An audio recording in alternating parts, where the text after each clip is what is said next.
सबसे पहले हम करेंगे न्यू रजिस्ट्रेशन। हाँ, आने के बाद आपको अपना यूजर नेम सेलेक्ट करना है। ठीक है, यूजर नेम में आप अल्फान्यूमेरिकल रख सकते हो, कोई ऐसा इशू नहीं है। इसके बाद अपना ईमेल एड्रेस यहाँ आपको लिखना है 2 बार, एक पासवर्ड क्रिएट करना है और फिर मोबाइल नंबर और कैप्चा कोड की मदद से रजिस्टर करना। रजिस्टर करोगे तो आपके ईमेल पर एक ओटीपी आएगा, वो ओटीपी आपको यहाँ डालना है और कैप्चा कोड की मदद से सबमिट करना है। और उसके बाद यहाँ पे आपको दिखाएगा कि आपका जो ईमेल है सक्सेसफुली वेरीफाई हो गया है, क्योंकि आपने ओटीपी डाल दिया।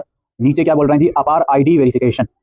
यहाँ पे आपको क्लिक टू वेरीफाई क्रिएट अपार आईडी, इस पे क्लिक करना है। तो ये आपको डिजिलॉकर के अकाउंट पे ले गया। अगर आपने अपार आईडी ऑलरेडी बना रखी है, अगर बनी हुई है तो वो यहाँ पर आप लोग एंटर कीजिए। अगर आपकी अपार आईडी नहीं बनी तो क्रिएट नाउ पे क्लिक करके आप जो फर्दर डिटेल्स मांगी जाएंगी उसको प्रोसीड करके अपार आईडी बना लीजिएगा। तो मैं यहाँ पर अपनी अपार आईडी एंटर करता हूँ और कंटिन्यू करता हूँ। तो मैं एंटर करूंगा तो ओटीपी दोबारा से वेरीफाई करवाया जाएगा मुझसे। अब वो ओटीपी याद डालो और प्रोसीड करो। देखो, academic bank of credit details है, तो ये ऊपर लाइन चल रही है, यहाँ पे पैन वेरिफिकेशन पर हम क्लिक कर देंगे और इसको अलाउ करेंगे। सेकंड्स का टाइम लेगा, वेट कर लीजिएगा। इस दौरान पेज को रिफ्रेश मत कीजिएगा, कंफर्म करो। ये आपकी डिटेल्स दिखाएगा, जो भी आपकी डिटेल्स हैं। ठीक है, अब नीचे क्या है, आई हैव डिक्लेयर की सारी जो डिटेल्स दी हैं इसमें वो सही है, इस पर मैं क्लिक करूंगा। उसके बाद ये एक और अंडरटेकिंग बता रहा है कि जो भी नाम डीओपी वगैरह है वो मेरी 10th की मार्कशीट से भी मैच कर रहा है। आपसे प्रोसीड करोगे। करने के बाद अब यहाँ पे आपको अपना मदर का नेम एंटर करना है, गार्डियन रिलेशन फादर सेलेक्ट करेंगे और फिर फादर का नेम यहाँ पे एंटर कर लेंगे। फिर कैटेगरी क्या है आपकी वो सेलेक्ट करनी है। इसके बाद इंडिया ही रहेगा, ये इंडिया कंट्री का एरिया कौन सा है, रूरल, अर्बन या ट्राइबल। माइनॉरिटी हो अगर हो तो यस और रिलीजन सेलेक्ट कर लेंगे अपना।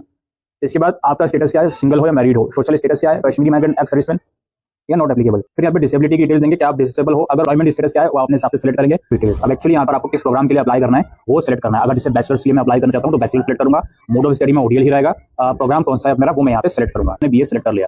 उसके बाद डिसिप्लिन सेलेक्ट करना है आपको। इसमें क्या है भाई, you can select maximum 1 discipline from 1 group and you need to select maximum 3 discipline. Basically अलग अलग ग्रुप्स दिए हुए हैं बीए के और ये कह रहे हैं कि आप एक ग्रुप में से केवल एक सब्जेक्ट ले सकते हो और टोटल आपको 3 सब्जेक्ट लेने हैं, यानी कि। उसके बाद रीजनल सेंटर, मैं किस रीजनल सेंटर में एडमिशन चाहता हूँ, फिर उस रीजनल सेंटर के अंदर मेरा स्टडी सेंटर कौन सा होना चाहिए वो आप यहाँ पे सेलेक्ट करोगे। कुछ अपने प्रोग्राम का मीडियम क्या है भाई, इंग्लिश करना चाहता हूँ मैं, क्या आप इग्नू के स्टूडेंट ऑलरेडी हो, अगर हो तो यस करोगे। किस प्रोग्राम के स्टूडेंट हो और एनरोलमेंट नंबर क्या है वो लिख दोगे। अगर नहीं हो नो करोगे। और क्योंकि हम ग्रेजुएशन के लिए अप्लाई कर रहे हैं तो यहाँ पे 10+2 ही आएगा। फिर ये पूछ रहे हैं सेलेक्ट द मेन सब्जेक्ट, आपके एजुकेशन क्वालिफिकेशन, यानी कि अगर हम यूजी के लिए अप्लाई कर रहे हैं तो यहाँ पे 12th की डिटेल देनी है। पीजी के लिए अप्लाई कर रहा है तो यहाँ पे ग्रेजुएशन की डिटेल्स देनी है। तो इसके बाद किस ईयर में मैंने पास आउट करी, मेरी डिवीजन क्या थी वो और मेरी परसेंटेज क्या थी वो मैं रैंडमली सिलेक्ट कर रहा हूँ। 10+2 किस बोर्ड से आपने करी वो आप सेलेक्ट करेंगे। फिर आपको अपने यहाँ पे एग्जामिनेशन रोल नंबर या एनरोलमेंट नंबर लिख देना है। तो ऑप्शन है, क्या आपको स्टडी मटेरियल डिजिटल फॉर्म में लेना है तो उसमें 15% फीस में डिस्काउंट मिल जाएगा, या आपको स्टडी मटेरियल हार्ड कॉपी में लेना है तो कोई भी डिस्काउंट नहीं मिलेगा। ये वाला ऑप्शन एक है।